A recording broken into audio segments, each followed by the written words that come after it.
জন্যই তাকে জামায়াত কর্মী বলে তাকে পুলিশে ধরাই দিয়েছে। এভাবে জগন্নাথ বিশ্ববিদ্যালয়ের ছাত্র দল নারায়ে তাকবীর আল্লাহু আকবরের মতন একটা মহান স্লোগানের বিপরীতে ভুয়া ভুয়া স্লোগান দিয়েছিল। তারা আমাকেও জামায়াত কর্মী এবং শিবির ট্যাগ দিতে চেয়েছে। শিবির ট্যাগ, জামায়াত ট্যাগ, বাংলাদেশের কোনো জনগণ এখন এগুলো খায় না, আপনারা বুঝেন। জগন্নাথ বিশ্ববিদ্যালয়ের শিক্ষার্থীরা, ভাই এবং বোনেরা এবং পুরো বাংলাদেশের প্রতিটি সচেতন জনতা, আপনারা শোনেন, আজকে জগন্নাথ বিশ্ববিদ্যালয়ে যোগসু নির্বাচন কিন্তু অনুষ্ঠিত হচ্ছে এবং জগন্নাথ বিশ্ববিদ্যালয়ের ছাত্রদল কি করছে দেখুন। একজন আপু যিনি কিনা 14 ব্যাচের শিক্ষার্থী আইন বিভাগের জগন্নাথ বিশ্ববিদ্যালয়, তাকে জামায়াত কর্মী বলে, সোজাসুজি শুনুন, উনি হিজাব পরে, এই জন্যই তাকে জামায়াত কর্মী বলে তাকে পুলিশে ধরাই দিয়েছে। এভাবে জগন্নাথ বিশ্ববিদ্যালয়ের ছাত্রদল মুখে বলে আমরা নারীদের নিরাপত্তা নিশ্চিত করব, ক্যাম্পাসগুলো হবে নারীদের জন্য নিরাপদ, কিন্তু তারা কি করছে? তারা একজন 14 বছরের আপুকে হেনস্থা করে পুলিশে ধরাই দিয়েছে। শুধু তাই নয়, যখন গত 30শে ডিসেম্বর আমাদের যোগসু নির্বাচন অনুষ্ঠিত হওয়ার কথা ছিল, তখন আমি যখন নারায়ে তাকবীর আল্লাহু আকবার স্লোগান দিয়েছিলাম, আমি যখন বিশ্বাস করি এটা ইনসাফের স্লোগান, শহীদ ওসমান বিন হাদি আমাকে শিখিয়েছিলেন, যেখানে বেইনসাফ দেখবা শান্তা, নারায়ে তাকবীর আল্লাহু আকবার স্লোগান দিবা, আমি সেই স্লোগান দিয়েছিলাম। বিপরীতে তারা কি করেছিল? মাইক টেনে নিয়েছিল। শুধু মাইক টেনে নিয়ে যদি তারা ক্ষান্ত থাকতো, তারা ক্ষান্ত থাকে নাই। তারা নারায়ে তাকবীর আল্লাহু আকবরের মতন একটা মহান স্লোগানের বিপরীতে ভুয়া ভুয়া স্লোগান দিয়েছিল। বাংলাদেশের প্রতিটি জনতা, সচেতন জনতা, ধর্মপ্রাণ মুসলিমরা কিন্তু এটা দেখেছে। এবং শুধু তাই নয়, জগন্নাথ বিশ্ববিদ্যালয় ছাত্র দলের যিনি সদস্য সচিব হচ্ছে আরিফিন কি বলে শামসুল আরিফিন ভাই, উনি এর আগেও কিন্তু নারী শিক্ষার্থীদের হিজাব মন্তব্য, হিজাব নিয়ে কুরুচিপূর্ণ মন্তব্য করে সমালোচনার শিকার হয়েছিলেন। এইভাবে বারবার হিজাব পড়ুয়া নারীদের জগন্নাথ বিশ্ববিদ্যালয় ছাত্র দল হেনস্থা করছে। আমি হেনস্থার শিকার হয়েছি, আমি জুলুমের শিকার হয়েছি। সেই দিন আমার হাত থেকে মাইক টেনে নেওয়ার পর আমি চুপ ছিলাম, কিন্তু যারা যখন নারায়ে তাকবীর আল্লাহু আকবার স্লোগানের বিপরীতে ভুয়া ভুয়া স্লোগান দিয়েছিল, আমি কিন্তু তেড়ে গিয়েছিলাম এবং তারা বলতে চাইছে আমি কিন্তু বিশৃঙ্খল ছিল। তারা আমাকেও জামায়াত কর্মী এবং শিবির ট্যাগ দিতে চেয়েছে। শিবির ট্যাগ, জামায়াত ট্যাগ, বাংলাদেশের কোনো জনগণ এখন এগুলো খায় না, আপনারা বুঝেন।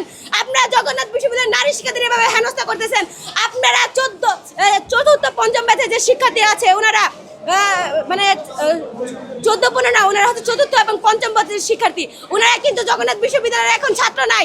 এই অছাত্ররা কিভাবে জগন্নাথ বিশ্ববিদ্যালয়ের শান্তি শৃঙ্খলা নিরাপত্তা নারীদের জন্য হুমকির শিকার হচ্ছে বাংলাদেশের মানুষ দেখেন।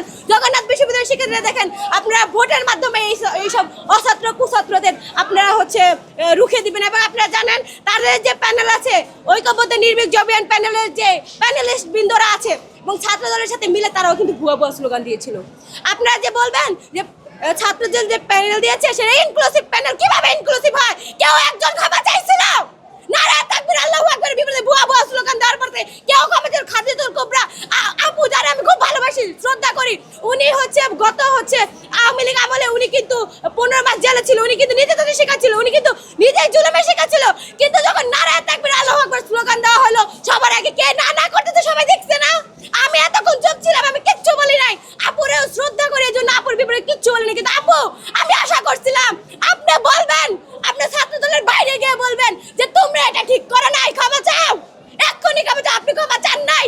আপু, আমি কষ্ট পাচ্ছি যখন আমাদের 14 বছরের আপুকে জামায়াত কর্মী, হিজাব পরার কারণে জামায়াত কর্মী বলে পুলিশের কাছে ধরে দেয়। আপু, আপনি এসে দাঁড়ালেন না, আপনি আমার পাশে এসে দাঁড়ালেন না। আমি আশা করছিলাম আপনারা দাঁড়াইবেন, অন্তত আপনি দাঁড়াইবেন, কিন্তু আপনি দাঁড়ালেন না। দাঁড়ান নাই, ঠিক আছে, কিন্তু জগন্নাথ বিশ্ববিদ্যালয়ের শিক্ষার্থীরা এই অছাত্র কুছাত্রদের ভবিষ্যতে আপনার প্রতিহত করবেন না। আজকে ব্যালট বিপ্লবের মাধ্যমে এদের এই অছাত্র কুছাত্রদের আমাদের ক্যাম্পাসের থেকে বিতাড়িত করবেন। যারা নারী শিক্ষার্থীদের নিরাপত্তা দিতে না, মুখে বলে দেয় যে আমরা নারী শিক্ষার্থীদের নিরাপত্তায় বিশ্বাসী, কিন্তু কাজের বেলা ঠন্ডা টান। তারা নারী শিক্ষার্থী হিজাব করলে বলে জামায়াত কর্মী, শিবির কর্মী, তারা হিজাব খুলতে বলে।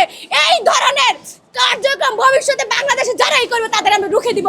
আর আমি আজকে হিজাব পরেছি থেকে আমাকে জামায়াত শিবির বলবেন, এত ট্যাগিং দেন না। আমি হিজাব যখন পড়তাম না তখন থেকে বলেন নাই তুমি ওই কর্মী সেই কর্মী।